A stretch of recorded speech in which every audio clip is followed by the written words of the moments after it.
السلام علیکم ورحمۃ اللہ وبرکاتہ۔ آج میں آپ لوگوں کے سامنے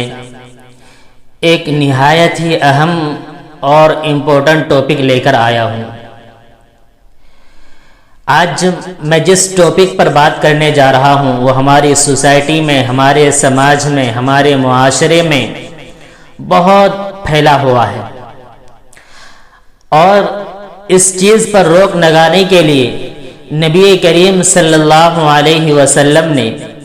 آج سے 1400 سال پہلے نبی کریم صلی اللہ علیہ وسلم نے یہ بات ارشاد فرما دی تھی۔ حضرت ابو ہریرہ رضی اللہ تعالی عنہ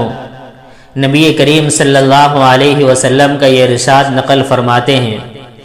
اللہ کے نبی صلی اللہ علیہ وسلم نے فرمایا، لا یستر عبد عبدا فی الدنیا الا ستر اللہ یوم القیامہ، کہ اگر کوئی انسان کسی دوسرے انسان کو کوئی عیب والا کام کرتا ہوا دیکھے، ایسا کام کرتا ہوا دیکھے کہ اگر اس کام کو لوگوں کے سامنے بیان کیا جائے، لوگوں کے سامنے اس کا اظہار کیا جائے تو اس کا کرنے والا شرمندگی میں پڑ جائے، اللہ کے نبی نے فرمایا، اللہ کے نبی کا حکم ہے کہ اس کو چھپاؤ، لوگوں کے سامنے اس کا چرچا نہ کرو، اور فضیلت ارشاد فرمائی، اس کا انعام ارشاد فرمایا، ستر اللہ یوم القیامہ۔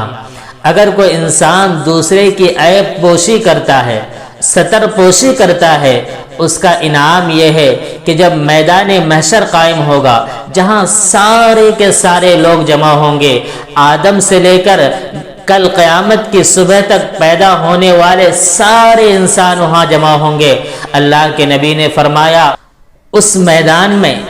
اللہ تعالیٰ اس کے گناہوں کو، اس کے عیبوں کو، اس کی غلط حرکتوں کو چھپائیں گے، دوسروں کے سامنے ظاہر نہیں فرمائیں گے۔ اور قربان جاؤں اللہ کے نبی صلی اللہ علیہ وسلم کے اوپر، اللہ کے نبی نے فرمایا، اگر کوئی انسان دوسرے کی عیب پوشی کرتا ہے، دوسرے کے گناہوں کو لوگوں کے سامنے بیان نہیں کرتا، چھپانے کی کوشش کرتا ہے، اس کو ذلیل ہونے سے بچانے کی کوشش کرتا ہے، تو صرف اس کو یہی انعام نہیں ملے گا کہ میدان محشر میں بھی اس کو ذلیل ہونے سے بچایا جائے گا۔ اللہ کے نبی نے فرمایا، لا یری مؤمن من اخیہ عورۃ فیسترها علیہ الا ادخلہ اللہ بہا الجنہ۔ اللہ کے نبی نے فرمایا اس کا دوسرا انعام یہ ہے کہ اللہ تعالیٰ اس کی اس اچھی حرکت کی وجہ سے، اس کے اس اچھے عمل کی وجہ سے اللہ تعالیٰ ہو سکتا ہے اس کو جنت میں داخل فرما دے۔ چھوٹا سا عمل ہے کہ اگر ہم کسی کے عیب پوشی کرتے ہیں،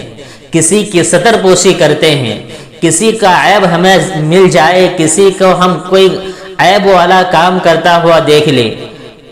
اور ہم اس کو چھپائیں، دوسروں کے سامنے بیان نہ کریں، دوسروں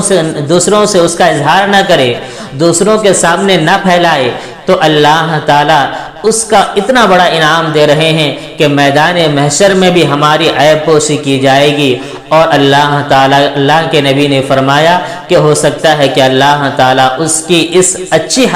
حرکت کی وجہ سے اسے جنت میں داخل فرما دے۔ اور اگر کوئی انسان ان باتوں کو سرسری لیتا ہے، اگر کوئی انسان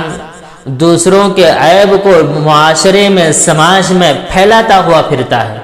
دوسروں کو ذلیل کرنے میں اس کو مزہ آتا ہے، اللہ کے نبی نے پھر دھمکی بھرے لہجے میں ارشاد فرمایا، وَمَنْ كَشَفَ عَوْرَةَ أَخِيهِ كَشَفَ اللَّهُ حَتَّى يَفْضَحَهُ بِهَا فِي بَيْتِهِ۔ اور اگر کوئی انسان دوسرے کی عیب پوشی نہیں کرتا، ستر پوشی نہیں کرتا، اللہ تعالیٰ میدان محشر میں اس کے گناہوں کو دوسروں کے سامنے ظاہر کریں گے، سارے لوگوں کے سامنے اس کے گناہوں کو بیان کریں گے، اور ارشاد فرمایا میدان محشر میں تو اس کو جو سزا ملنی ہے مل کر رہے گی، دنیا میں بھی اللہ تعالیٰ اس کو ذلیل فرمائیں گے، اور ذلیل دنیا والوں کے سامنے تو فرمائیں گے ہی صحیح، یہاں تک کہ وہ انسان اپنے گھر میں بھی شرمندہ ہو کر رہ جائے گا۔ فرمایا حتی یفضحہ بہا فی بیتہ، اللہ تعالیٰ اس کے گناہوں کو اس کے والدین کے سامنے، اس کے ماں باپ کے سامنے، اس کی بیوی بچے کے سامنے، بھائی بہن کے سامنے، خاندان والوں کے سامنے اس کے عیبوں کو، گناہوں کو ظاہر فرمانا شروع کر دیں گے، یہاں تک کہ وہ انسان اپنے گھر کے اندر شرمندہ ہو کر بیٹھ جائے گا۔ معاشرے میں جو ذلت ملنی ہے، جو شرمندگی ملنی ہے، وہ تو مل کر رہے گی، انسان اپنے گھر میں شرمندہ ہو کر بیٹھ جائے گا، اور آخرت کے اندر جو سزا ملنی ہے وہ تو مل کر رہے گی۔ اس لیے میرے دوستو، میرے بھائیوں، میرے پیاروں، جہاں تک ہو سکے ہم دوسروں کی عیب پوشی کرنے کی کوشش کریں، دوسروں کے عیبوں کو چھپانے کی کوشش کریں، اس کو معاشرے میں، سماج میں اچھالتا ہوا نہ پھرے۔ اللہ تعالیٰ مجھے بھی اور آپ کو بھی ان باتوں پر عمل کی توفیق عطا فرمائے۔